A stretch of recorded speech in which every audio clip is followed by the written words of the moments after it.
audience, Loveline may contain sexually oriented content. The contest and discretion is advised. Loveline with Adam Carolla and Dr. Drew. Hey, everybody. It's the best of Loveline. I'm Adam Carolla. That's Dr. Drew. Hopefully neither one of us are here because it's the best of. And we're all winners when we do the best of. We get to stay home. For me, I get to stare at the TiVo and get drunk. For Drew, he gets to follow his kids around and live his life vicariously through the eyes of three young, beautiful triplets. So, and you guys get the best of Loveline. So, without any further ado, here it is, the best of Loveline. Hey, everybody, it's Loveline. I'm Adam. That's Dr. Drew. Trying to get my drawstring through my sweatpants. Yeah, what are you doing there? It's going to take a while. It's going to take a while. It's slow going. You got to get the hanger out and push it through. Oh, I thought you did it with a safety pin or something. The hanger. But can't you inch it a little bit at a time? Yeah, it'll take you about 3 weeks. And I'm going to work on this. So forgive me. I'm going to be distracted for the next show and a half while I attempt to get my drawstring through my sweatpants here. All right, Drew, let's go now. We're at the halfway point. Let's break it down now. Let's get a hand in. Break it down. Come on, gather around now. Grab a knee. Your helmet's not a chair, gentlemen. Yeah. Brian. Oh, yeah. Phone screener Brian does a little JV football coaching. He knows how to break it down.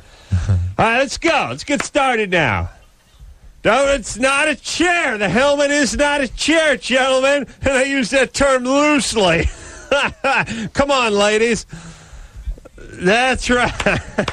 I don't think people are hearing that. You say that. Oh, people not hearing about. Yeah, if Brian reminds me that if the helmet hits the ground, your head better be in it because it's not a chair. And by the way, that chair, not a helmet. No one ever tells you that.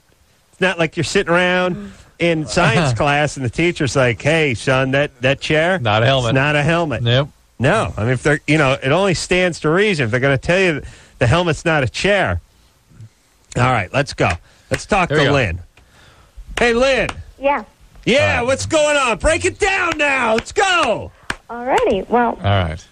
So what happened? You had a young child. How old was the child? She's now 2. How old was she? 24 months now. Let's go. How old was she when she was sick? She was 9 months. And what was the problem? 9 months, beginning of life. Hospitalized for MRSA pneumonia, intubated, and while she was on the respirator, she was given fentanyl and Versed. She had Versed and what? She's giving some drugs. She's being intubated now. Methadone and Versed? Fentanyl. Fentanyl and Versed. Fentanyl, 9 months age, as many months out as she was in. Let's go now. She should be fine. I don't know of any evidence that suggests. In fact, even when babies are exposed to methadone in utero, like when they're still in the uterus, or even opiates, I know of no evidence that they're at added risk of opiate addiction later in life. Okay, so that was my question: is this something we're going to have to worry about later on in life? I mean, it's a reasonable thing, and people are trying to study these sorts of things because one of the things that happens from opiates and benzodiazepines like Versed is that addicts' brains change in response to these drugs. They change in ways that are permanent. Incubator's not a chair, gentlemen. It's kind of a bed with a bubble on it. But I don't know of any evidence that it changes that early in life after limited periods of exposure. So I think you're all right, okay? All right. Well, and by the way, break it down. And by the way, is you or your husband an addict or an alcoholic? No. Okay, so you have to have the gene there anyway, so. Well, there's genetic history, but where? I think we'll be. Who's got the history? Family members have been alcoholics. So. Yours. Dad's a junkie. All right now. And you're not an alcoholic? No. All right. If you don't have the gene, you can't pass. Okay. Yeah. All right? Right on. All right. Break it down. Get a hand in. Hey, Drew. Yeah. Why would they give the kid the methadone? They didn't. Fentanyl. Fentanyl. It's a synthetic opiate. What for? For the pain of being intubated. Now, is that what they put the tube down your nose? Yeah, or in your mouth. In your lung? Yeah. Try to get the water out of there? Try to get the fluid out of your lung? No, breathe. It's a mechanical, respirator. It's painful? It's breathing on behalf. The child will be dead without a respirator that supports their breathing. Yeah, plain God. Yeah. So, and the Versed puts you asleep, basically. No, this kid had pneumonia. MRSA, methicillin-resistant Staph aureus. Bad times. Real doctor, just a love doctor. Yeah, that's what I'm talking about.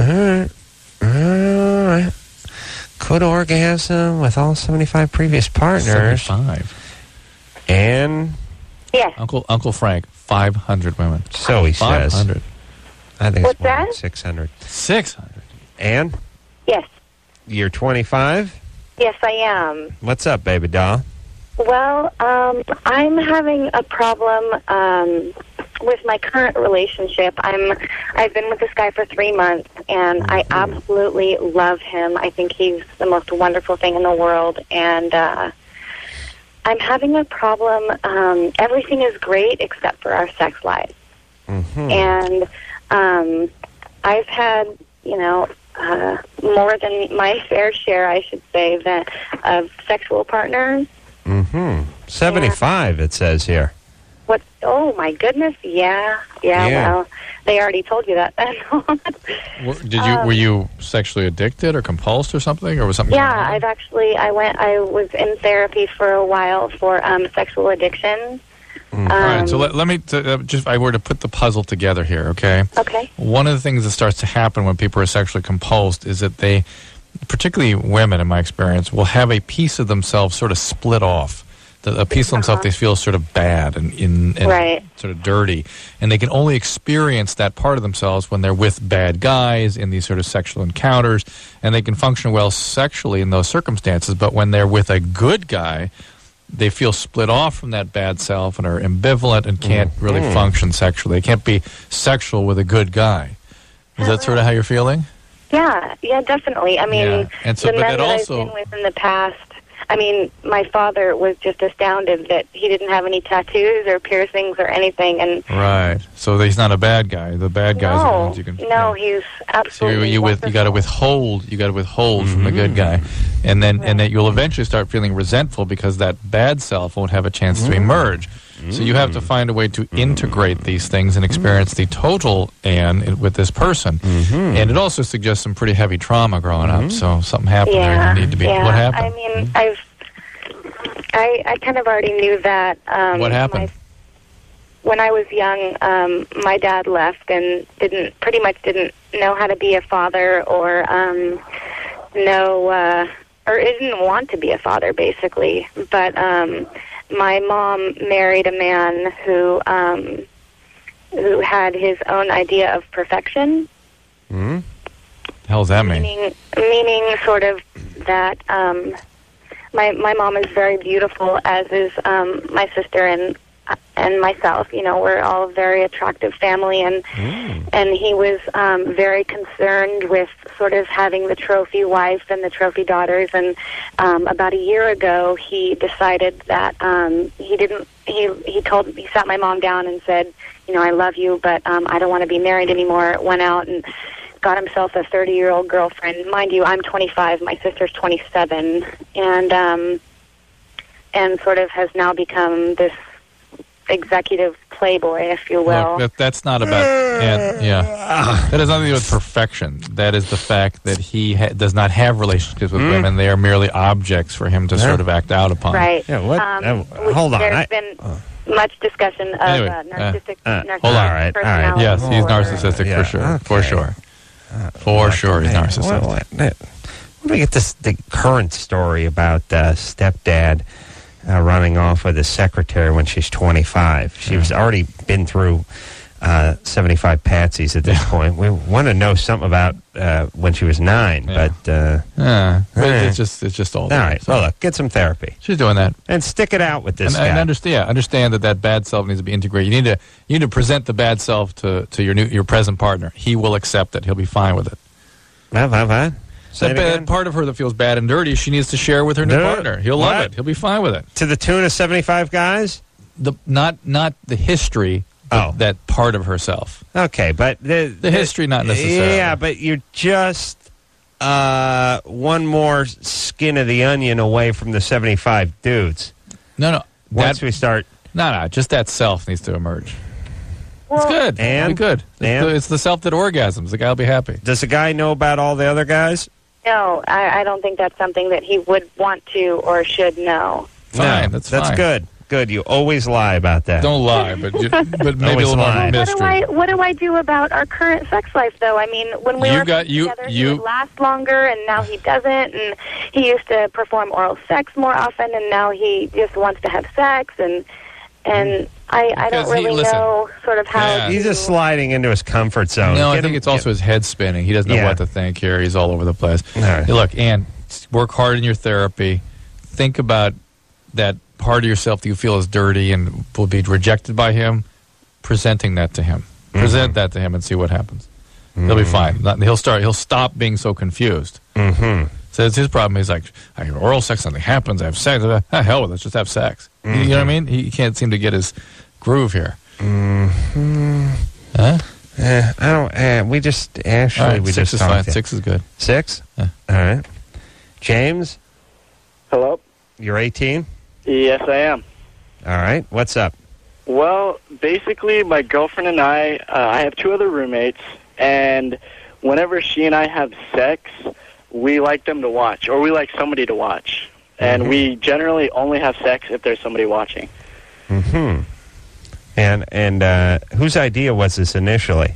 Initially, it was my idea because my ex and I sort of like to do it in public places where people could see, and I've kind of always wanted to do it where people did see.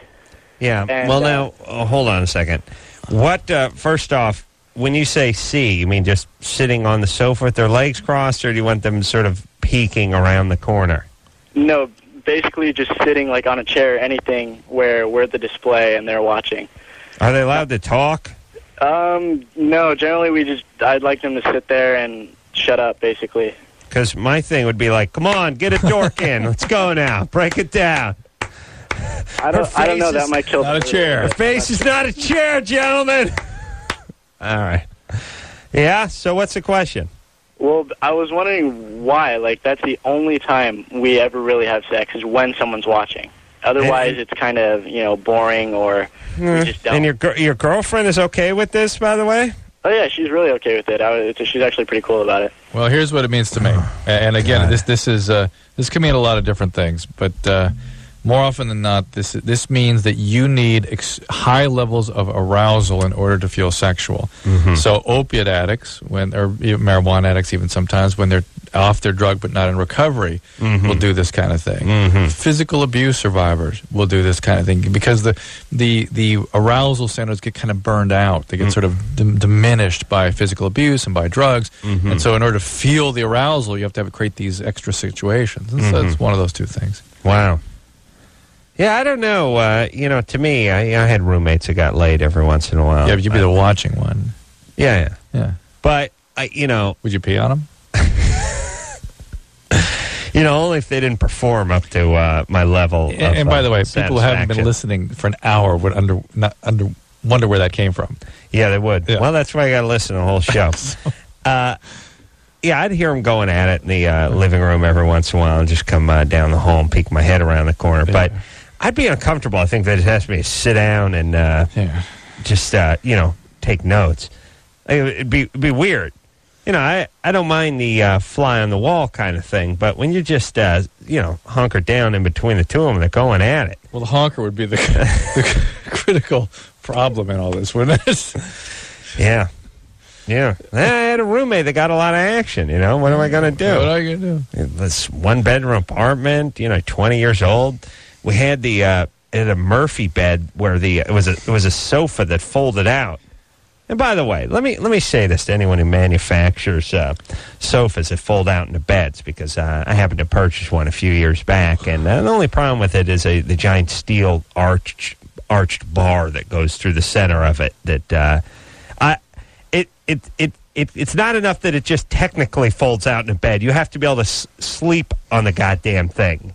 I mean, some of those fold-out sofas, really, it's like pieces of metal and stuff that are going through the thing. Yeah. Plus, the sofa weighs as much as Ironside. And the battleship. mattress is always the size of a wafer. Like someone put a tortilla on a bear trap and told you to go to bed.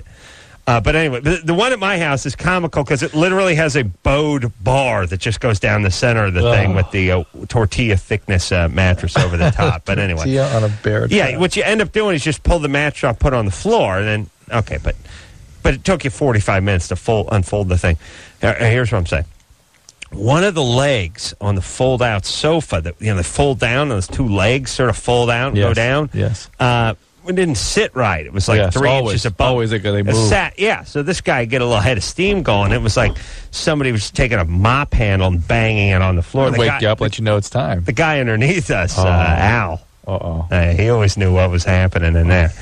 You'd hear that. Yeah, it was the dinner bell was ringing. Yeah, me and the Wees head out in the hall, see what was going on. Yeesh. Sure, why not? Remember one time old Al, who lived beneath us, it was just one of these creepy, weird dudes that you seem to run into when you're young, and now if you saw him, you just go to the other side of the street. Yeah, but you're stuck with them when you're weird young. Guy with the weird dog and the windbreaker, sat out there with the beer koozie and the Coors watering the lawn every day. Yeah. And it had I like the guy, by the way, who has the 50-cent Coors foam beer koozie that he's had for 22 years. I mean, you could see the guy's fingerprints carved out of this thing. You could barely read what kind of beer it was. It was chipped. It was like a 50-cent item that he ain't parting with. That's a class move. Yeah. This guy, weird dude. Anyway, he showed up one day at the door with a box filled with dildos and butt plugs and crazy stuff. I mean, big novelty stuff with cranks on it. Big spade shaped butt plugs and just a big box, just a bounty of butt plugs. And we're like, "What's up, Al?" And he's like, neighbor from down the hall moved out, and turned out he left all this stuff behind. So thought you kids might. Oh, my God. That is very funny. Yeah, and he's also one of these dudes, too, would always do this one. Hey, listen, I know you got a lot of pretty young girls going up to the apartment. Just send one down my way. I always like that one, send one down. Yeah, like some super smoking hot 19-year-old from Encino. Hey, Tammy, yeah, I know our 62-year-old chain-smoking weirdo underneath us is wearing the pomade with, the blue windbreaker and the mangy dog. Why don't you go down there and F him? Yeah. I told him I'd send you down. Give him some oral, maybe. Weirdo, dude. What's everyone a weirdo for? Kept the hose. He was the manager. He got to be managed, so he probably had his rent cut in half, but he policed the place, and he would just sit around with his Skipper and his dog Skipper, and he had his prized possession was the 100-foot hose on the PVC rack that rolled up. He kept that inside of his house, kept it in I want to borrow it one day to hose off the porch. He wouldn't lend it to me. Oh, my God. Been living above the guy for 3 years. Like, no, I'll do it. All right, I'll just go ahead and I'll take it. I don't think so. Then one day Skipper died. His dog died. Uh-oh. Oh, yeah. And Al had to have a little heart-to-heart with me. Oh, yeah. About Skipper? About Skipper. Did you kill him? I didn't kill Skipper. I want to kill myself 10 minutes into Al's, beer-fueled. The guy doesn't talk to you for 3 years, and then he's got to open up. Carried a gun. I should borrow that gun to kill myself. You should have done that a long time ago. Weirdo. Oh, my God. Carried tucked into his pants. All the time. Yeah. So was he patrolling? He'd show it to me. Ugh. It's one of these weird loner dudes, and his son used to come over, and his son wore the windbreaker and had the same glasses, like an SNL sketch. Wow. Like the junior version of him. Yeah. Okay. Maureen, I'm having a flashback. Maureen, You're 21? Yeah. What's up? Well, in the morning I wake up, I say hi to my husband and my kids and stuff. All throughout the day I give him subtle hints that, I want to make love to him that night, and then, all throughout the day. And then all of a sudden at 9 o'clock he's out. Is he getting up early in the morning? Is he getting up very early in the morning? I do, but he doesn't. What times he get up? What time does he get up? Oh, 7:30, sometimes 8 o'clock. So why is he so tired at 9? I don't know. No reason. He's not getting drunk or something? Or Well, hold on. Newsflash, 7:30? That's getting up in the morning, by the way. Yeah. I mean, you may not be milking the cows at sunrise, but getting up at 7:30, I don't consider it's not really sleeping in, is it? No, but it's also not, you still could hang out till 10, 11 o'clock at night. Yeah. And if I took 4 naps. Maureen? Yeah. So what's wrong with you? You're 21, you're calling from Bakersfield. There's trouble. There's, he's a radio DJ. How old's your husband? That had to be asked. 42. 42. He's twice your age. And how often does he want sex? The thing is, he never asked me. Well, because you're always at him about it, but how often do you think he'd want it? Well, beats me. Oh, well, that gives me a very clear answer what's going on. Maureen just sounds like albino trash. Just super white trash. Here's the thing, too, by the way, husbands and wives. One person becomes the chicken and the other becomes the chicken hawk, and that's just how it is. Yeah. Don't expect the chicken to ask. The chicken just sort of on the run from the chicken hawk. It's a strange thing, but this is what happens. Because the one is always good to go, and the other one is stepping up beyond their comfort zone to try to meet up with the chicken hawk. But even that, even just sort of emotionally, psychologically, or dynamically, it's just one person becomes the person that wants sex, and the other person is the person that sort of puts them off, and then they both get into the role. Yeah. And the person that wants sex probably wants sex more than they normally would have wanted sex because they're sort of, that's the role, and the person that's sort of not wanting sex at a certain point is turning them away, and they don't even know why. It's just like, oh, here you come again. Yeah. So it's almost they take that role. And I think certainly when the woman becomes the aggressor, this is one thing that happens, but I think it happens with women, too. So this guy's probably, plus he's 42. Could be slowing down starting to slow it down a little. A man of Drew's exquisite passion couldn't understand that. But at age 42, he's whining in a little, whining it up. And Maureen sounds nutty. Maureen? What? He's not drinking at night and going to bed drunk or something like that? No. And why don't you go to bed with him since you know he's going to go to bed around 9 o'clock? Why don't you get the kids in bed early and plan for that? Because I have a lot of work to do after the kids go to bed. Yeah. How many kids do you have? 2. All right. Why don't you plan for him going to bed early? You plan with him. You get up extra early and do your work in the morning. Okay.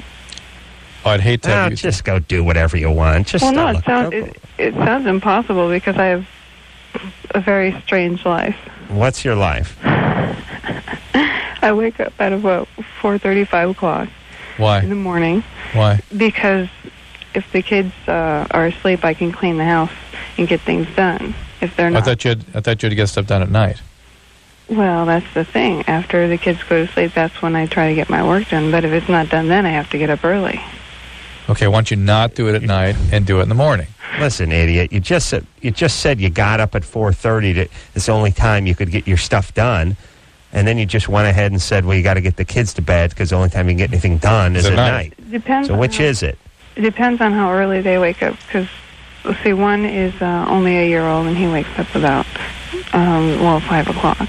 And how much cleaning you got to do? Because I ain't picturing more than 1,400 square feet. It's smaller than that, and we have a lot of stuff. Yeah. Hold on a second. It's hard, the thing is, I'm very disorganized, so I'm having a real hard time getting organized because every second I gotta take care of the kids or something's going on. Right, and you also sound depressed. Yeah, you really sound depressed. So you're depressed. You're overwhelmed. Very depressed. I haven't had. It's not about the sex. No, it's not about the sex. No. This is not about the sex. Well, it's not about. I'm sure you guessed that. What? I now know that you guessed that. I am depressed. I don't know. Well, look, Maureen, how about, can you get some therapy or something? Get your depression treated. Yeah, because you don't want, the kids don't want to be around depressed. Yeah, that will affect your kids, you being depressed and angry. I know, but I can't afford therapy. No, not therapy. How about you may be a medication candidate. You may, something pretty simple here. Well, what's your husband do? Well, mostly nothing. I mean, he does little things here and there. I don't know what to say. Look, all you idiots, stop cranking out kids with old guys and... Mostly nothing. Who supports the family? He's got to get up... I don't know. Yeah, it really sounds chaos. But listen... It's like, this is more like social services that get involved here. But people are like... they're almost hell-bent on their life not working out. Yeah. All right, we got to take a break, but... All right. Okay. Look, what? I don't know what to do. Then do nothing. Do nothing. All right, I'm going to yell at Maureen. All right. Yell when we get back.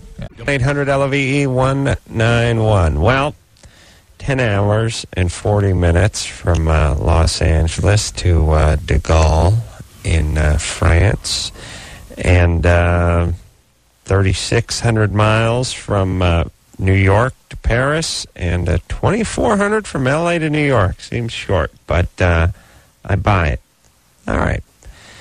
Now we settled that. Oh, wait, let's... and it's... double-check it. Kelly works for American Airlines, knows exactly the mileage. Kelly? Hi. What's happening, Perky? No, I just got off work. Uh-huh. And what do you do for American Airlines? I work for reservations. Uh-huh. All right, so you know the mileage from Los Angeles to Paris? Yeah, I just called to double-check it for you. All right. What is it? You want the exact amount? Yeah. 3,452. 3,452. Which is... Not from Los Angeles to Paris. Oh, no. I'm sorry. JFK. To Paris. I looked at the wrong thing. I'm sorry. That's all right. That's from JFK to Paris. Yeah. And then what about Los Angeles to JFK? Do you know what that number is? I don't know the exact number. I think that's... All right. Thanks, baby doll. All right. No help. Other than we did shave almost 200 miles off of that one. Yeah. Then that's actually making a little more sense. Yeah. All right. Back to the phones we go. I'll speak to Parker, who's 23. Parker? I'm here. What's up? I've got a 36-year-old girlfriend that starting to have a little stronger feelings for me than I'm having for her. Mm-hmm. How long have you been dating her? A little over a month. Mm-hmm. Maybe it's time to call it quits. It's kind of back on out. She's a good girl. I like hanging out with her. All right. Then why are you calling? And by the way, I can't believe she got to be some kind of desperate to be into Parker. He must be some good-looking guy. It's funny how when you just have the voice, you don't get encumbered by any of that stuff. Yeah. Oh, my God. She sounds like a 10-watt bulb. Parker. Yes. All right. It says here she has a son. Daughter. She has a daughter. And she's 36, and you're 23. Yes. And she's moving in. Is that a deal breaker for you, the age difference? No, not really. It's actually, generally I've dated people, girls that have been like 1 or 2 years different from me. Parker, can you be quiet for 1 second? Yeah. I want to listen to the Mockingbird. From a bird sanctuary. Yeah. That's nice. The birds. Yeah, Austin. It's calling from Texas. Nice. That's cool. Yeah. There's some birds that up and about. Okay, so Parker. Yeah. I don't understand. She's getting serious. You're not that into her, or you are into her? Well, I'm not yet. I think that she's kind of developing feelings really fast, and I don't know if it's just something I should stay away from because she's getting feelings really fast. I'm not saying that I'm not going to develop those feelings. I'm just saying... Here's the... It's got a bad line. So I'm putting him on hold, but he can hear us. Here's the thing. To me, 23, 36, 17-year-old daughter sounds like...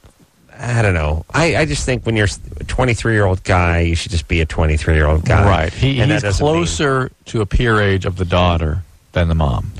The daughter's 6 years younger. The mom's 13 years older. Right. This is going to be trouble for mom, no matter what. He's kind of not into it. kind of like, sort of exploiting her. She's really getting involved fast. He doesn't really care about that. What are you going to do? She's in a position where she's 36. She's probably feeling like the clock is ticking a little in terms of getting married a second time or doing whatever. She's, 40s around the corner. And Parker just seems like he's not that into it. And here's the whole thing. When you're 23, you can dick around with a hot 19 or 20-year-old. They're made of silly putty. They bounce right back. They got no problem. They don't have a care in the world, these people. When you got the mom that's been through a couple bad relationships, has got a kid or two, and is looking a little long in the tooth, you can't screw around with that. And by the way, mom was pregnant by 18, so daughter's right about on course now. And Parker could be the one served up for those purposes. You cannot monkey with that woman. That's a long-term thing. Yeah, right. That's a permanent thing. You're going to be dad of a girl who's right. Yeah, don't do it. Your own age. You're going to be dad of a. Look, if this woman is the woman of your dreams and you're very much in love with her, that's one thing. Mazel tov. That's not what he's saying. If you're sort of got one foot in and one foot out, I'm telling you, pull the other foot out and get going. I'm with that. Jim. Hello. You're 24. Yes. What's up? I've been married for about a year and a half, and I said we haven't had sex, but actually we haven't had much sex since we've been married. Our sex life was great before we were married. What happened? I don't know. I think we just got used to each other too much, or we did everything we possibly could. What's sexually. that mean? Before you got married, you did? Yeah. So or now you tried to in order to try to get things rekindled. Right. So now it's just really dropped off. We're to the point now, ever since probably January, we haven't had much sex at all. Well, listen, Drew is a man of exquisite passion. I barely have a pulse, so I should probably take this one. Wait a minute. I nodded off. Who are we talking to? Your heart stopped. Drew, go give me some Valium and quiet down. Let me handle this thing. All right. Who do you think has initiated the no-sex zone? Yeah. Do you think it's you or do you think it's her? Her. She has. That's a bad sign. And you're good to go, but she isn't. Well, when she started, it kind of made me start, dropping off too. Right. So you've slowed down. It's like, here's what it's like. It's like when you start starving yourself, your metabolism slows down in order to deal with it. Because if you were just, if it was moving like it would just you'd start eating your own bones. All right. Yeah. Which, by the way, if Jim could get to his own bone, he would take the edge off. All right, so she did this, and you don't have any, and she was hypersexual before. We both were. Ooh, what does that mean? Well, you say, hold on a second, Drew. You say you both were, but that you would be that way now if she was that way again. You're just going along with her. No, we both just kind of fell off, and now I think we're to the point where we're okay not having sex. Okay, there's a ton here. All right, but you got to ask the right question. I will, but a second ago... I know he did, I know. He said she's the one that stopped having sex, and he keeps going, we've decided... I don't really buy the we've decided part. I don't either, but this is all the earmarks of those bipolar qualities in people who are sexually compulsive. Yeah. All right. Now, does she have any history of abuse? There are some possibilities of when she was younger, her stepfather might have molested her a little bit. Just a little bit, though. From what I hear. Sprinkling of sodomy? Well, some of the stories he tells me aren't exactly molestation stories, but they're hearsay. Here and there, he touched me here. He may have touched me there while I was... Word on the street is. Creepy stepdad, to say the least. That's enough. Yeah, that's enough. And by the way, just having... we've talked about this a bunch of times, but the idea of you're getting out of the shower and making your way to the bedroom, creepy stepdad lowers the sports page and is leering at you. Yeah. Just living under the same roof with that a-hole. Crazy. Imagine that kind of constant pressure. You're a 12-year-old girl. Ugh. How freaky is that got to be? It's like, I know... He's probably not going to try to F me, but I know if I let him, he would feel my boobs. How freaky does that have to be? And by the way, how must it shape your opinion of men? That's right. All right, so how about she gets some counseling and perhaps you do too? Okay. You have some abuse too, right? Not that I can recall, no. Okay. I grew up in a pretty good family. Well, she has something going on with her. Okay. Yeah. And you ever been with a guy? No, not at all. Never. All right. Can she get some therapy? You guys are, newly married. All right. How about you're going to... Work on a little bit. Yeah, and here's the thing, everybody. It's not going to get better from here. Got to draw a metaphor here. Everything worth having takes a little upkeep and a little maintenance. That's true. You want a nice house, you got to get the gardener, you got to paint the place every so often, you got to exterminate, you got to get rid of the termites. A nice car, you got to put a coat of wax on it, you got to change the oil. There's upkeep. Everything worth having in life has a certain upkeep aspect to it. It's a commitment. A boat, whatever it is you want, boat, car, house, you name your thing.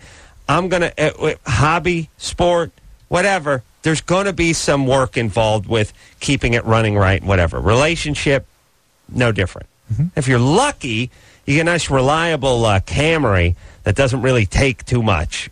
Even the Camry, you got to drop off over at the Jiffy Lube every once in a while and change the oil and rotate the tires. Yeah. Okay? Yep. Little something. 20 or 4-year-old new relationship or newlywed, put a little in. Put a coat of paint on it. Yes? With you. All right. Let's sneak beer. Who's been on hold the longest, Drew? Mary? Yeah. Let's talk to Mary. Mary, you're 23. Mary, who's sleeping? Mary, are you sleeping? Oh, yeah. Wow. Boy, we need to wake her up and get a sleep study done because she needs a CPAP. What's a CPAP? Thing to make her breathe during the night, just sleep apnea. Sounds like a big gown. Sounds hot. Let's see. I mean, it's like a wildebeest ate her and fell asleep on the sofa.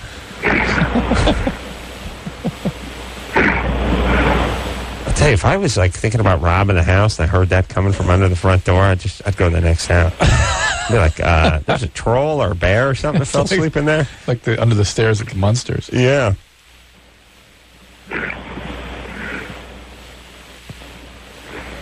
And by the way, they have all these things, these, theft deterrent things, dogs barking and sirens and stuff. How about just the sound of 500-pound biker drunk and nodded off on the sofa? You can picture a guy in a leather... If you can really create that sound, yeah. Picture a guy with a leather vest with a sawed-off shotgun in his lap and a beer in his hand, and he just dozed off. You'd go to the next house, right? Yeah, of course. All right, let's check with Mary one more time. She's been on hold for 76 minutes. Probably fell asleep about the time I started with Chief Thunderbat. Chief Thunderbat, yeah. About right. All right. She's sawing long, so you don't hear the ladies snore too often. Not with that kind of nice, deep, rich sound. Yeah, it doesn't suggest petite.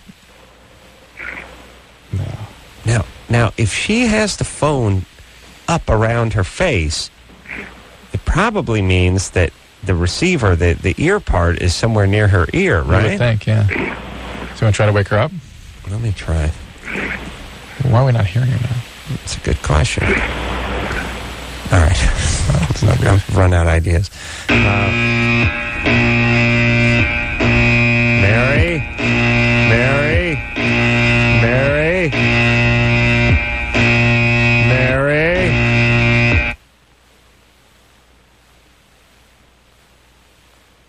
She stopped snoring. It seemed like it caused a little movement.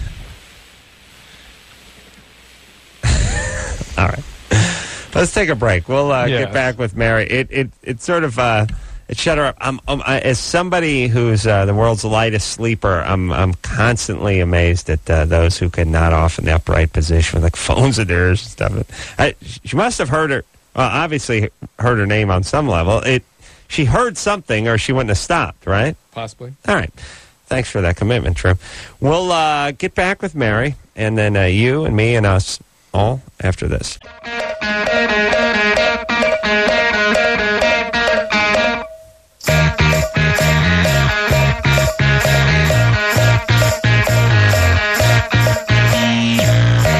Hey, yo, it's Loveline. I'm Adam. That's Dr. Drew. And we move forward with the show, Drew, yes? Yes. Well, yes? We're sort of moving forward. We're going to go back to Sarah yes. and move forward. Yes. Now, Sarah's 20, doesn't get along with her stepmom. Junior college. maybe junior college.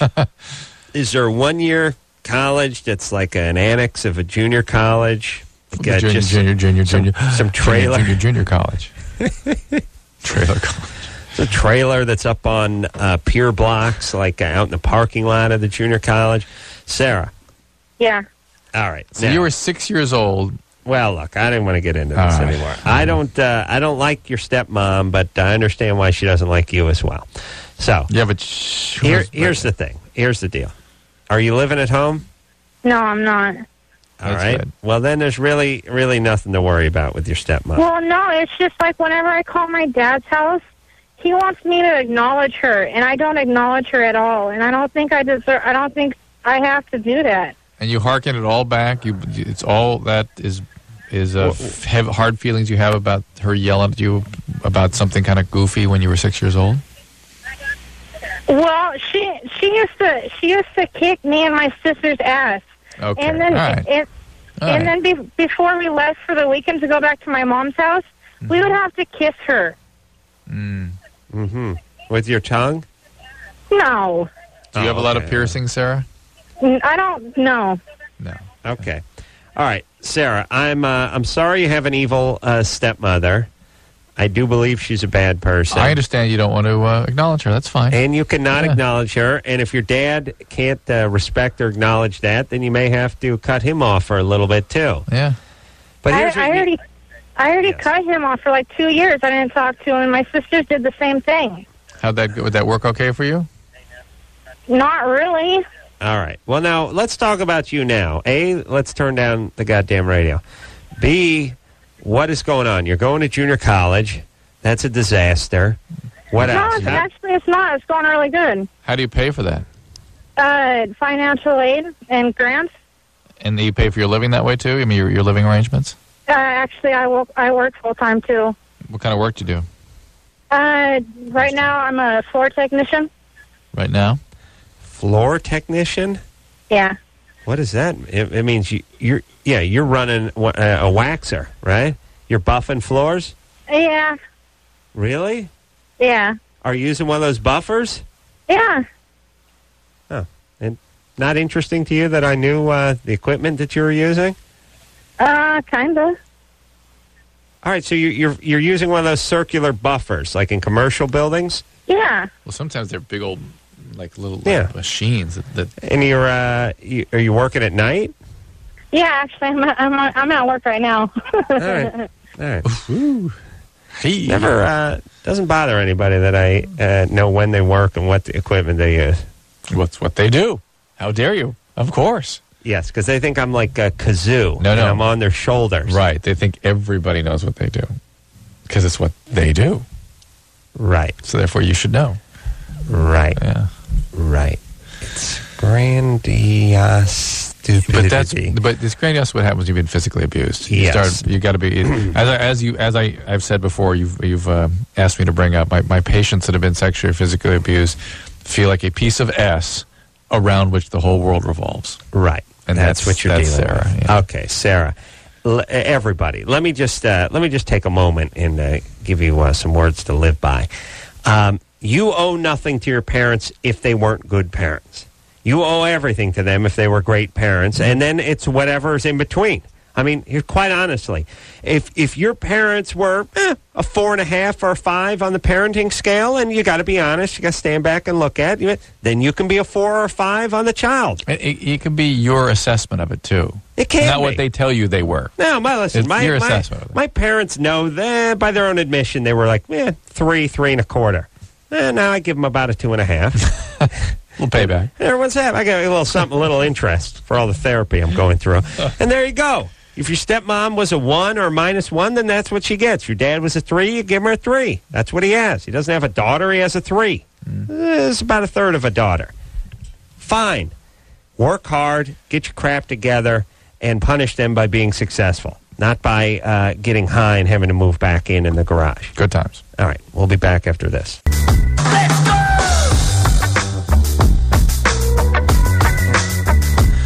Hey, everybody. Loveline. I'm Adam. That's Dr. Drew. Phone number 1-800-LOVE-191. All right, let's speak to Sasha, who's 14. Sounds a little depressed. Well, she has to write I'm not a paper. depressed. She read a paper tonight, and she's waiting for us to get to her. Yeesh. Well, it's not really a paper, it's an oral report, and the question is, what is love? Mm-hmm. What do you have to do with those oral reports? You get to bring up, 3x5 cards? Well, no, we just have to report to the class what we found out about the topic. Have you checked it out on the web? Yeah, I tried, but it's not applicable to the topic that we're doing right now. Right, it's a very complex question. I know you have to report to the class, but do you get to bring up 3x5 cards? No. No cheat sheet? No nothing? Well, we can bring research, but we have to just talk to the class about it. Extemporaneously. Or without notes, without written material. I know you gotta. Yeah, all right. Anyway, I don't know why by talking to people. So what have you discovered so far? Well, just the general dictionary definition of love. Yeah. But not applicable to. No, Sasha, this is actually. Why isn't it? There's a book called A General Theory of Love that's about 200 pages that goes through a systematic discussion of what the brain mechanisms are, probably related to this phenomenon. A General Theory of Love. And there are. Pages? 200 pages? Yes, it's a terribly... Listen, first of all the world's literature is packed with discussions about, at least the sort of romantic literature, about what this thing is, and exploration, the philosophical explorations. The reality is now they're zeroing in on certain brain mechanisms. Really? And there are functional MRI scans. There's differences in terms of how men and women experience these things. It's experiences at different phases of life, different in different kinds of relationships, different depending on your history of your close relationships and whether you've been traumatized. So it's a terribly, terribly complex topic. But I would think the web would be a source for this, at least for the MRI sort of, look up the cingulate gyrus in the brain. That's one of the areas where these... What's it called? The cingulate gyrus and the orbital frontal system. I don't think I got either one These of are where those. these sort of attachment phenomenon occur, and attachment is thought to be a critical issue in the love experience. Boring! Yeah, it's actually it can be very boring if you really break it down to what the brain is. Oh, no, it already is boring. Yeah. Hey, Sasha. Yeah? Hold on. Yeah, the Sasha. I bet she's cute because she's already becoming a pain in the ass. Well, here's the deal. Did you look on the web? No, not applicable. What have you got so far? Well, I'll open the dictionary. Yeah, I don't know. Okay. Hey, Sasha. Yeah? I don't like your attitude. Why? Yeah, it just bothers me. I don't think I'm going to answer this question. Okay. All right. How dare you? Nah, I didn't like Maybe her. the chief would answer it. Nah, she's snotty. Everything was sort of like, she's one of these, there's these people out there, you get halfway into your thing and they start shutting it down. Like, you start going, well, are you and they just start going, they have two modes. Either they misunderstand, or they just sort of don't listen, or they just sort of dismiss all the time. Yeah, and all your ideas are stupid. Yeah. Have you tried going, I already tried that. Well, did you look? They don't have anything. Not applicable. Yeah. All right. Well, good luck. But here's the thing. Sasha called the show looking for answers about love. Instead, I think she learned very important answers about attitude. Ah. That's what she needed. All right. And we don't have a good answer anyway. I gave her several references. Yeah, but I don't know what she's supposed to do with that. All right. What are we supposed to do with the question? What is she supposed to do in front of her class? She's got to go to the web and actually do some research. Actually do it. And start with a general theory of love. Maybe there's a synopsis of the book online. Even talk to Damon. Wait, hold on a second. I'm going to ask a question. Sasha, you still there? Yeah?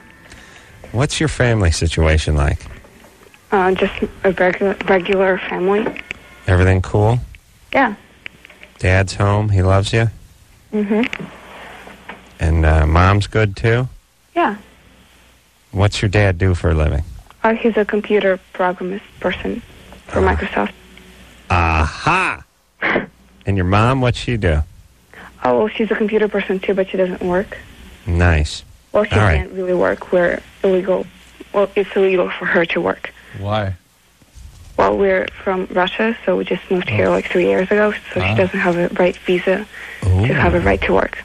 How was Russia? What? How was Russia? It was cold.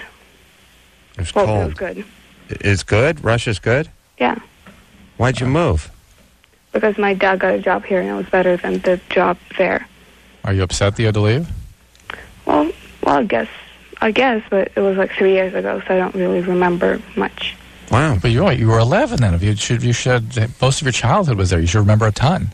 Well, I remember a lot of stuff, but like not really enough to have a very big emotional attachment to it. Wait, whoa. What? You couldn't have a bigger emotional attachment. Those are when emotional attachments are very terribly intense. At 11. But 11 and under, of course. Those are the most powerful imprints on your brain are during those years. Well, but I was like a lonely kid when I was in Russia, but when I moved here, I got lots of friends. Well, why do you like Russia better, though? Well, because it's just like my homeland. You just like it better than the one you have now, I guess. I know, but you didn't have any friends over there, and your dad had a crappy job. Well, not crappy, and not no friends at all. I had friends, but I have more friends here because people are friendlier. Oh, are they? Do you think? And by the way, she doesn't really have any accent. Shouldn't you have some accent? If you picked up English 3 years ago? I was learning English since I was like in first grade in Russia. That's smart. Here I just got more fluent. I see. And you think people are friendlier here than they are in Russia? Well, it's like you walk down the street and people are smiling at you. And I don't see a reason for people to smile. And in Russia, people don't smile at you randomly. What part of Russia were you living in? What? What part of Russia were you living in? It's like right in the middle where Europe and Asia meet. It's like the city is called Yekaterinburg. Oh, now Drew's been there. He went there on a sex story he was telling me about during the break. Hold on a second, Sasha. Sasha's smart, but she's angry. And that's what I think I sensed the first time around. But it's almost it's like it's something out of a Woody Allen film or something. Like she's some sort of character out of it. Like people should not smile. It's like, what's the smile for? Why are you smiling? She's going to vent a ray that stops people from smiling. All right, let's see. Sasha? Yeah? You sound angry. No, I don't. I'm just tired. I have to wake up at 5:30 to get. And there's not many 14-year-olds that talk about why people are smiling and how they don't smile. And well, it's just scary when you're walking down the street and people just randomly smile at you. It's not something you'd expect usually. Well, I mean, you've been here for long enough to probably get used to it, right? Well, I guess, but it's okay. Well, I went back during the summer. And I kind of got reacquainted with everything, so... So if you had it your way, would you be living in Russia? Actually, I would be living in Amsterdam. Really? Yeah, because I think that'd be cool. Have you ever been there? We could have moved to Amsterdam, if we had to. Have you ever been there? What? Oh, where's the... I don't know. We could have moved to either here or Holland. Oh, okay. All right, listen, let me give you some sage advice, and forget about...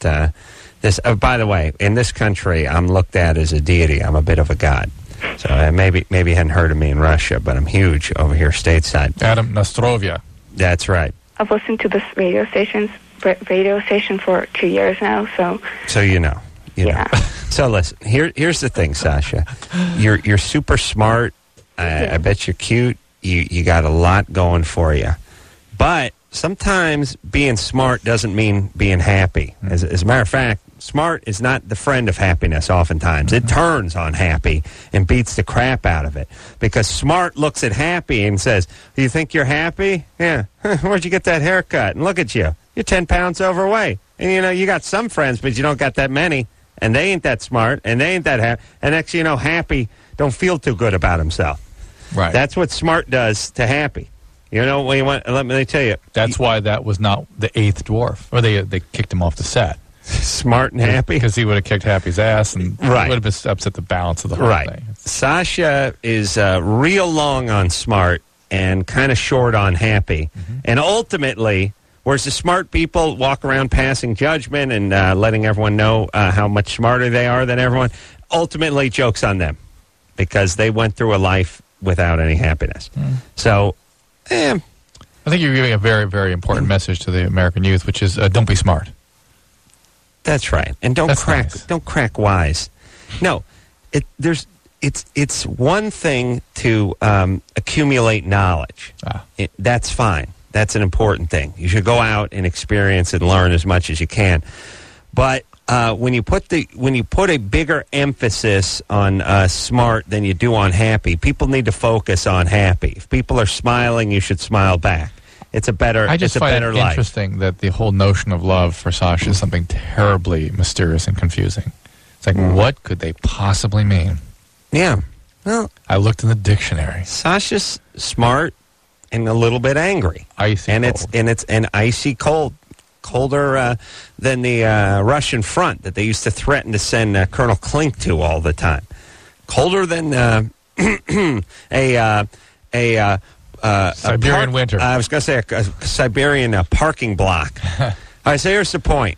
You can't tell her. It's never going to work. I know. I just don't know what to do. What do you do with Sasha? Send her to space camp? Get more friends. More friends. Yeah. Get some friends and get some goofy friends. Yeah. Hey, I just wanted to see how things were going. He was writing the music for that new band or whatever, and that they had pretty good. I knew an S or an F was going to fly out of there. I just knew it. God forbid we put one of the Loveline callers on the air for more than 4 words without them knowing it. The S bomb gets dropped. I thought it'd be the F bomb first. I was convinced that was coming any second. Well, I'm sure we missed out on 6 F bombs and 3 S's in the time, and maybe an N word in the in the time we put her on hold. All right, but that's not her fault. So we're not going to punish her. We're going to go back to her, Drew. All right. Why is it not her fault? It's not her fault. She didn't know she's on the air. She didn't know she was on the air. Oh, yeah. Paige? I don't even know. I can't even. It's going to happen again. Paige. I don't want it to do it again. Come on. It'll be funny. When do you think that you'll get to talk to him next, or? Well, I have my stuff there regardless. I'm just going to get my stuff tonight. Cause I have my makeup bag and everything, my hair straightener. Yeah, I guess I wouldn't push it. If he wants to, he's totally disregarding you, and you guys have had this really. I feel another F or an S coming. I'm cool. I got it. All right, you're cool. You got it? What's the over-under on the S? No, the F. Or the F. She was giving love advice. That was good. How many minutes? Yeah, she was giving love advice. How many minutes? No, minutes. How many seconds, How many seconds? 30 seconds. 30? Yeah. I'm going under. Okay. You're going over. Okay. Are you ready? To F. Go. No F or S. Back at work yet. I still have to do all the paperwork and all the computer. So that was quick. 4 seconds into it. Are you? Let me explain something, Drew. 30 seconds, a lifetime to someone who has profanity flying from their mouth. I didn't know constantly. That the S and F were commas and periods for her. Oh, yeah. Yeah, when you said 30, Chris, your witness, I went under. I said, fast, go under. Fast. Yeah. Oh, no. And that was a little, I would have put it more at about 16, 17 seconds, but that was literally 4.5 seconds. Now, Anderson, did you... Double down. Do it again. Did you get that? It. We're cool, yeah. Right. Double down. Real time, too. All right, now this time we'll go 20 seconds. 20 seconds to F. Unless she does 2 in a row, then give me a break. Okay, well, I'll nip her on the first one. Okay, so I don't know. Still haven't got a single F out. See, I'm gambling on F. I'm just going profanity that we got to cut. What's your over under? 15. 15? Yeah. I think that was a lucky move, that last one. 15? All right, I'm going over. Well, that's what I want to do, too. His girlfriend and boyfriend. And he's like, yeah, there are things that I also want to do for you. I was like, oh, okay. And before you did. Why does he? Yeah, what? You were the one that wanted to. You were so persistent and that so annoying. That's what guys do. Yeah. Drew got the F word.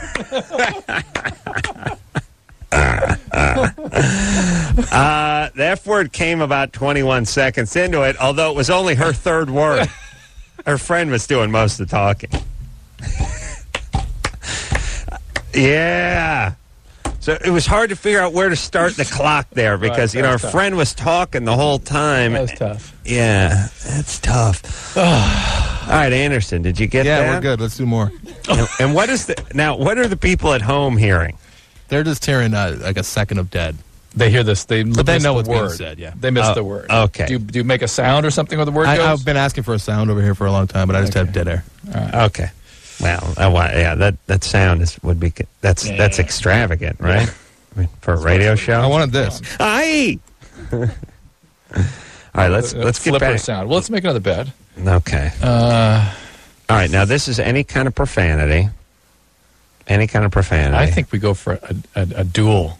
A duel. Yeah, we can't. We yes, can't. you can. If her friend is talking, as soon as she starts talking, I'll play the clock ticking, and we'll know. Okay. Here's my point, Drew. Dual juxtaposed profanity.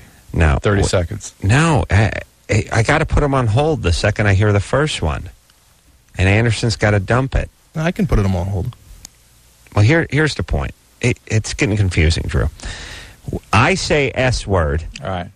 I say S word in 12 seconds. You going under or over? Over. You're going over. Of her talking. Of her talking. Yes. 12 seconds. Over.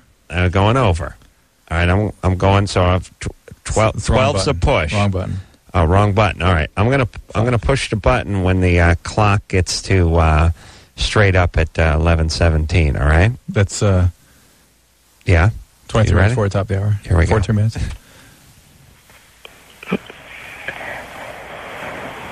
My friend's not there anymore. Hello?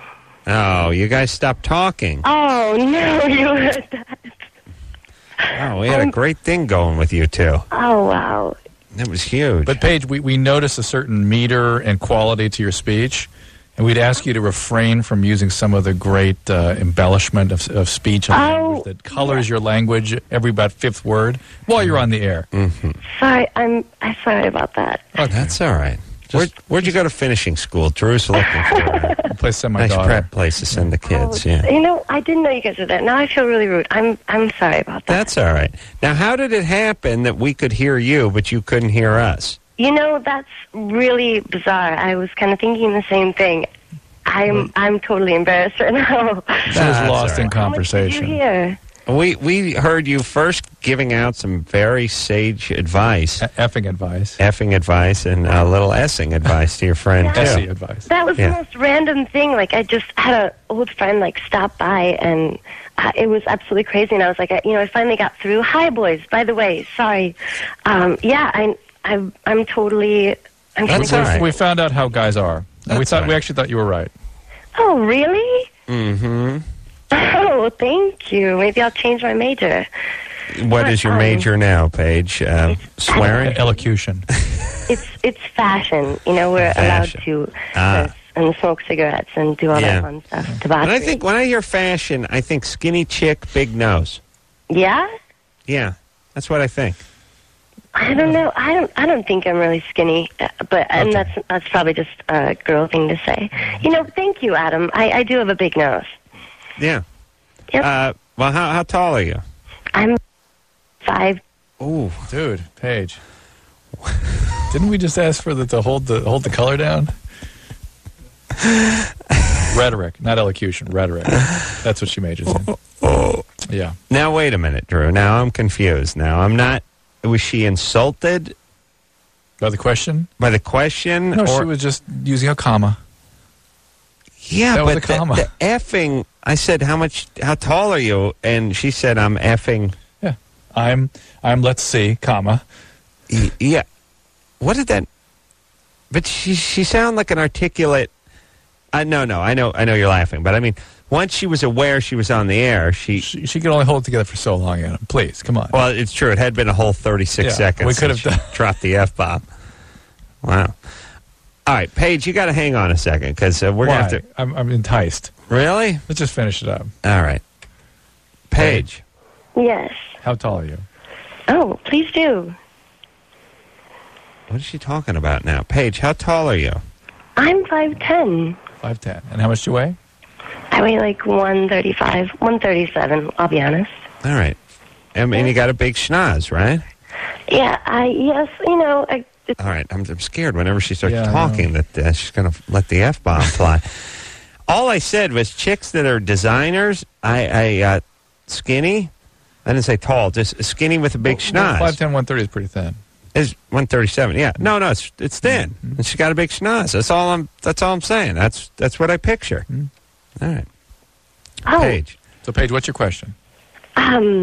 Well, I was basically, I'm curious to see if I masturbate a lot. Is that part of your image, Adam? Yeah. Well, like some days I do, like every other day, I probably don't, but when I do it like 4 or 5 times. Mm-hmm. I don't touch myself, though. I use a vibrator. I've never had an orgasm during sex. So, I want to know, basically, I mean, ever since I lost my virginity at a very young age, and it wasn't the best experience, of course. How old were you? I was 13. Okay. How old was the guy? 15. Yeah.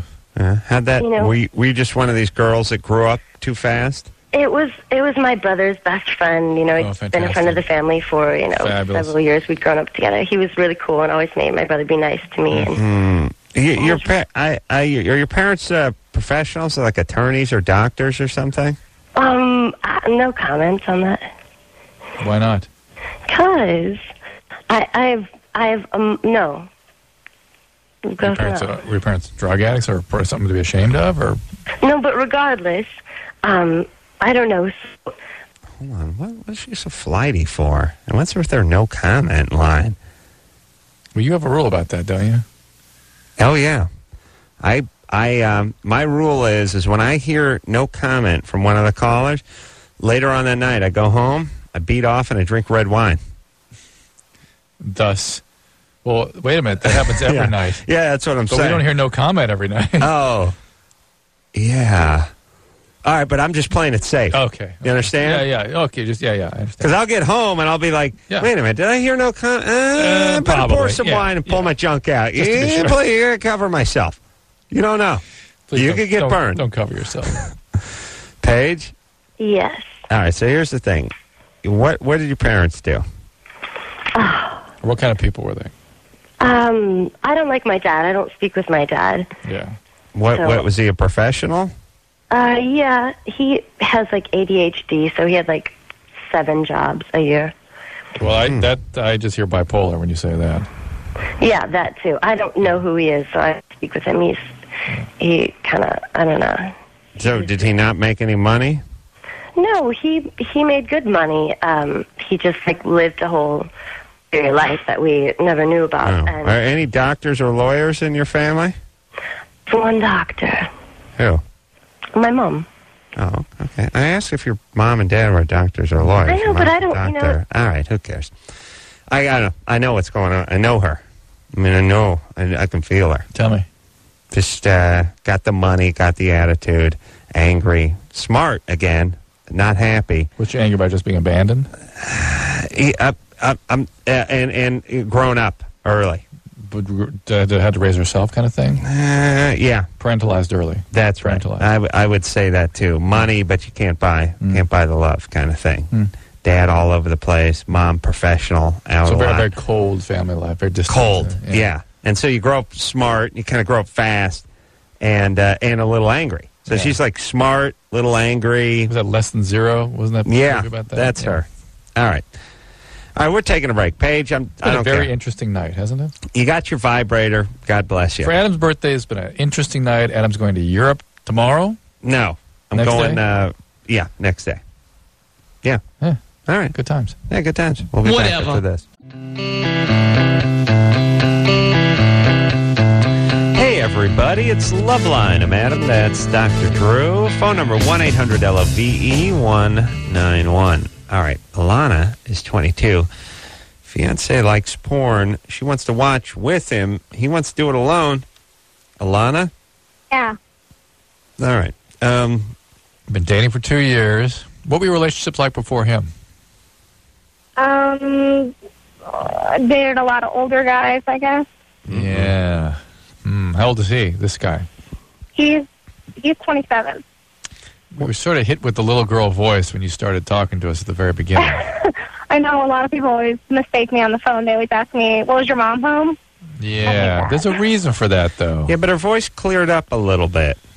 A little bit. Some treatment in there, maybe? Any sexual abuse in your past? No. Well, there's this thing with this when I was 15 with this guy that was 30, but I had therapy and stuff for that. So that's why the clear up part. That's what I said. Interesting. Yeah. What happened? Well, when I was 15, I was working one of my first jobs as a grocery bagger. Because pretty much that's the only job that 15-year-olds can get. And there was a guy that worked there who was 30, and it just started out as kind of like flirting and stuff, and then eventually we ended up having this, like, I basically lost my virginity to him and what do you mean? What do you mean basically lost your virginity? Well, I lost my virginity to him and had a weird 9-month relationship, and then I broke it off, and then I started feeling really weird about it, and I started dating this one guy a couple months after I broke it off with the older guy, and the one guy kind of, I opened up to him, and he got me to go to the rape crisis, and I did a whole police report on him, but that... Good job. All right. That's nice. And did the guy get weird, the 30-year-old guy, when you broke it off with him? Well, I mean, of course, when you're 15, there's all that drama, like, oh, I really love this person, but you have no idea what love is when you're 15. Yeah. And so there was all that kind of drama, but he got over it, and I ended up finding out with the police department that he had something like this similar, like this happened with him and a 12-year-old, but they didn't have enough evidence to prove it. 12-year-old. Yeah. So he was obviously a predator, and I just fell prey to that. And nothing happened to you before that sort of set you up to be a victim? No, that's the only thing. That'll keep me up another half hour. Nothing before that, huh? No, and I'm being real with you guys. I watch your show, and I wouldn't try and hide something. All right. No, we're just checking. It's all right. There are times we wouldn't believe that, and there are times we would. This is a would believe it. How do you get along with your dad?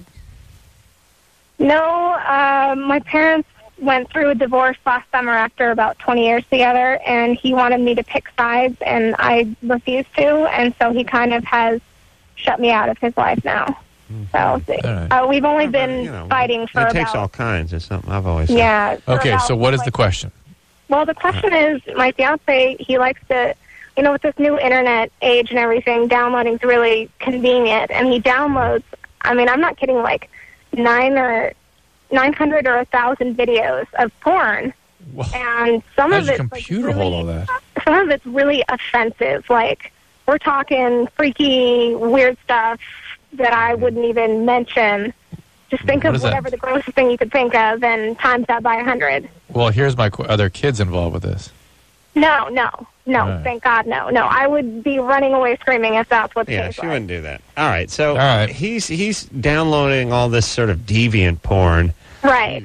And letting and sharing that with you, at least. Or not sharing it with you. Well, not sharing the actual porn, but at least the knowledge that he's downloading the porn with you. Well, right? no, I kind of, since we share a computer, he didn't really try to hide it, and I found it and was like, I approached him. I said, well, is this the kind of stuff that you're interested in? And he was like, well, no, I'm just curious. Like, I just, And I asked him, well, some of it's really offensive. Why don't you just delete it when you see how disgusting it is? He's like, well, I don't know. And he just kind of avoids the whole conversation. All right. Well, what kind of stuff is it? Well, like weird insertion stuff and weird, like 10 guys with one girl, fill every hole type of Okay. I just want to know where the guy stood. Strangely, you could hang with this guy, but couldn't hang with the guy that was him during the oral sex. Hang. That's nice. All right, so... quaint, Adam, quaint. Look, here's the thing. Guys feel a little weird about the porn thing. And it's sort of like when their dad says, like, come on, son, I'll take you to a strip joint. It's kind of like, I want to go to a strip club. I like you, Dad. We can go to a ball game, but this feels weird. Because this is kind of my own thing. It's an intrusion. Yeah, and so do not try to get involved with him and his hobbies. Mm-hmm. But here's the thing: by all means, you can set some limits, and you can tell them the way certain things make you feel. Yeah. Right. And, you're very even-keeled about this stuff. Most our callers and listeners would not be spinning about this. And you sounded very appropriate. You call this disgusting and inappropriate, and then so be it. It is. And just ask him to kind of keep it... Here's the other thing, too. Fiancé, you're 22. Is it time for that? Just take it, slow it down just a little bit. Yeah. And no need to get married. And by the way, all this stuff is a misdemeanor before you get married. It becomes a felony later on when you start having kids and you get locked in. And the guy's mincing around in your underpants. You come home early from work one day. He's wearing your underpants. He's telling you he's just curious. You know what I mean? Yeah. Here's what it is. Men and women. This courtship stuff, this is a test drive that's got to go on over a few years. Yeah. Or you got to be older, in which case you got to know a little more about how the car works. Yeah. Because you don't want to get a lemon 6 months into it, and a lot of stuff doesn't present itself. Yeah. For a while. Yeah. You know what I'm saying? Right. And for a lot of people, when you get married at 19 or 20 or 21, they're just beginning to get into their ass at 2021. It's not hit its stride. For some people, it doesn't hit their stride until it's like 26, 27. It's like they're not busy growing and effing up. You want to know that all the F up is out of them before it's time to actually put them into action. Males especially. Yeah, males still got plenty of energy left. Yeah. They still be spinning off in a certain direction. You may have just caught them at the very beginning of the spin cycle. Yeah. All right. Emily? Oops. No. Oh, Alana, I think I hung up on Emily by... Emily, you there? Yeah, hi. Can you hear me? What's happening? How old are you? I'm 23. All right, what's up? Well, I actually called last week about the chances of getting pregnant if you take the pill continuously. Yeah. Remember? Yep. Yeah. Anyway, so that weekend was not the first time that I had slept with this guy. But then that particular weekend, he voluntarily packed a bag and drove down to hang out with me. And he stayed Friday night and Saturday night and left on Mother's Day. You voluntarily did that, huh? Yeah. Sure. Yeah. What, you sure it's not part of, some sort of a proclamation from the state where he had to work off a certain amount of community hours or something? No. It's like a community service thing. That's happened to me. But I just said, you come down and hang out. And so he did, and he ended up, he was like, okay, I'm going to pack a bag and come down. And that surprised me, Why? Why does that surprise you? I don't know. It was like, whoa, he wants to come and hang out with me. I guess, That's like, I've got shepherds at home. It's like saying, hey, guys, come over here and hang out with these rib bones here. Just hang out. And then be surprised when they come running. Yeah, guys pack the bag. They give a good loofah to the undersack area. You should have asked him to swim to wherever you are, and he'd be there. Especially the young guys. Okay, well, I guess you think that, but then I haven't heard from him since. He didn't Since that weekend. He hasn't called me. We need to give this young lady a primer on the mail. Yeah, she's very confused about how they work. I've been No. It's quiet. Shh. Okay. Anna, please help her. This is you have to understand that males' brains work terribly differently than yours. Their motivational priorities different. Yeah, different. To share an intimate weekend means zero to many men under the influence of testosterone. Yes, it means sex, and when the sex ends, the weekend ends, and they go about their business. Yes. And that's it. It's a very specifically, oftentimes, physical experience, or even just visual. Yeah. And it doesn't mean he doesn't like you, doesn't mean he doesn't appreciative. Yeah. No, it doesn't mean he didn't enjoy himself as much as you enjoyed yourself for that weekend. It just means it doesn't mean to him what it meant to you. Different experience. But the weekend before, I would have thought that I wouldn't hear from him again after that, because that was like the first time that I slept with him. And so then now, after he just comes down, it just surprises me that he would come. Why did you think you wouldn't hear from him after the first time?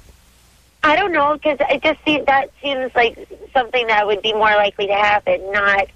Why was the weekend different than the first time? because that was way more like a booty call. It was like... The first time was? Yeah. Well, it was just a longer one for the weekend. Yeah. But then he came down. All right. Look, everybody. Here's the thing. You cannot just deconstruct the course of events that took place in your short relationship. I've tried this many times. Well, you're trying to force it into something that it wasn't. Go, well, why would she say this and then do that? Does she meant this? Why did she say that? And plus, she said to me, or he said, now why would he call? I never called. The facts are the facts. The facts are the facts. Just look at the action. It's like combing over Princess Di's accident. Right. You can do it 1,000 times. Bring her back. If he hadn't been drinking, if she'd left the hotel just moments later, if the paparazzi hadn't chased, do whatever you want. Do it 1,000 times. Doesn't change the outcome. She's still in the coffin. Yeah. That's what this is. Yeah. And now, if you can learn from it, there you go. If we can prevent further accidents from happening, fine. Mm-hmm. And that's what we should be doing. That's what we're trying to do. But not trying to figure out why he's not calling. He's not calling because he's not interested. We're not saying that all men are this way. We're not saying that men are bad because they're this way, even when this is the way they behave. But there's a set of motivational priorities in play that are different than yours. They just make the brain operate differently. And it's not that there's anything necessarily wrong with you. No, with her. No. At all. No. This is the other thing that women look at. What did I do? Which is, if a woman found a guy that she was attracted to, that she wanted to have sex with, that she really liked, and then somehow had a fling with him over the weekend and dumped him, they would think, well, something's wrong with this guy. Yeah, I found out something. We don't find out anything horrible. Once in a while, a little smelly foo-foo or something like that. We don't find anything out. It's just, we're 23. Yeah. We're moving on. What we found out? We found out we had a good time. We also found out we could do this again with somebody else this time. Maybe more than one person. You know what I'm saying? Yeah, got a little power. Now we're moving on. That's what guys are into. That's it. And women, it's like, oh, they must have. Why would you? No. How could it? Yeah, nothing wrong with you. Maybe he didn't really. No, he really did. Yeah. He had the experience you thought he had. Yeah. And it meant something different. Yeah. Good times. We'll take a quick break. We'll be right back.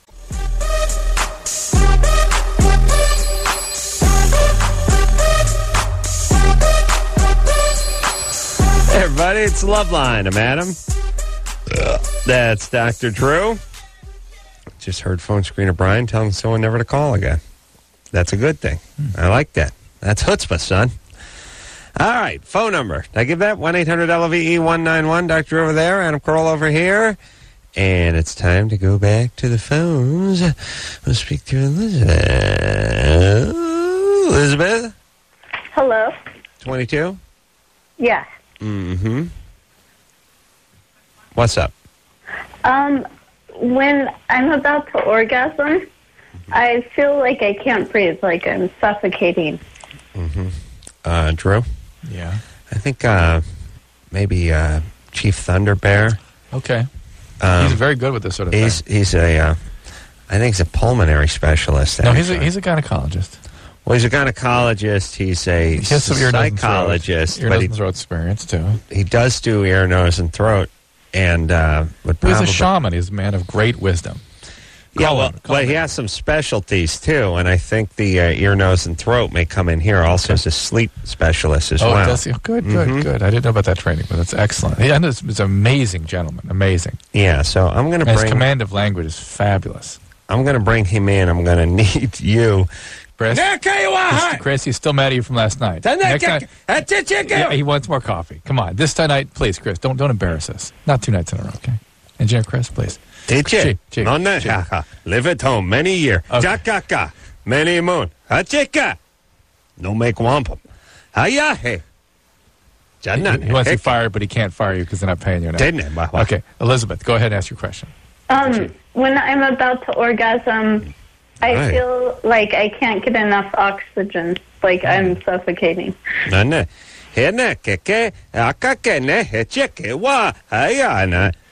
that again.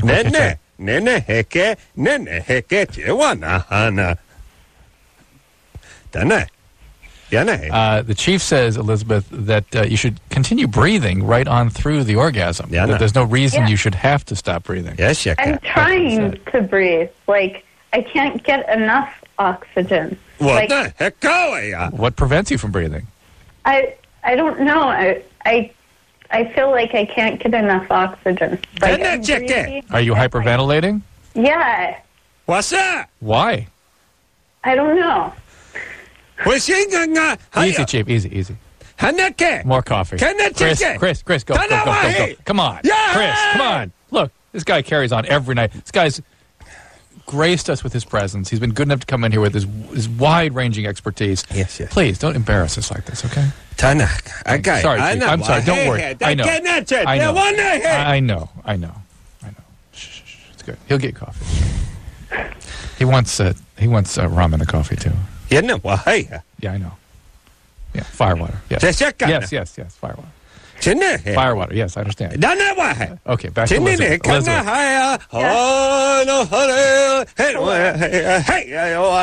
Elizabeth, he's saying a prayer for you. Okay, he's also gathering the spirits of the and it's sort of like a Tao spirit that he breathes in and connects with to try to answer your question. Okay, he's ready now. So you have one boyfriend? Yeah. And how long have you been having sex with him? Just like a month or so. Are you nervous? Are you nervous? Are you nervous?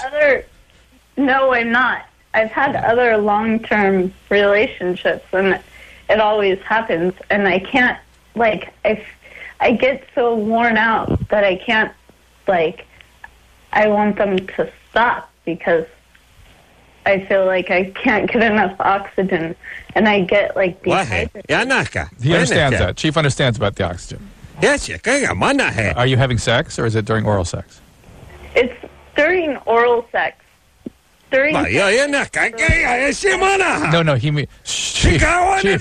No, Chief.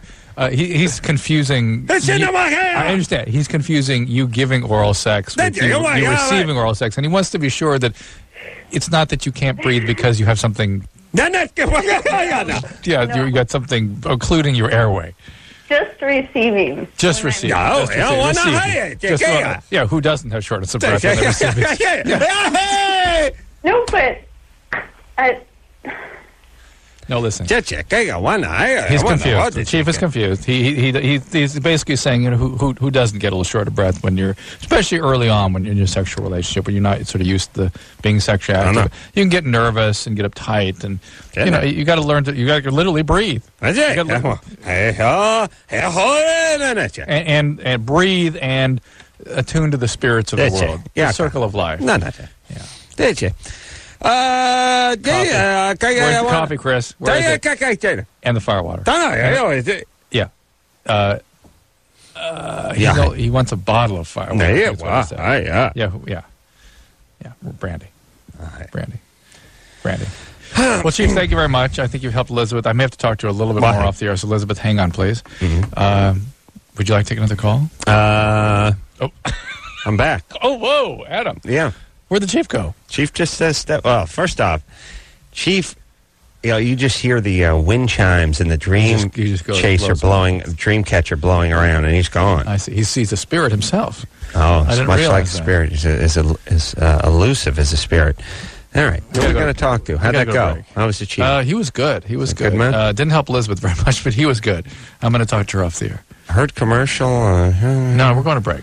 It's to do a report on class. Hold on a second. Sasha? Yes?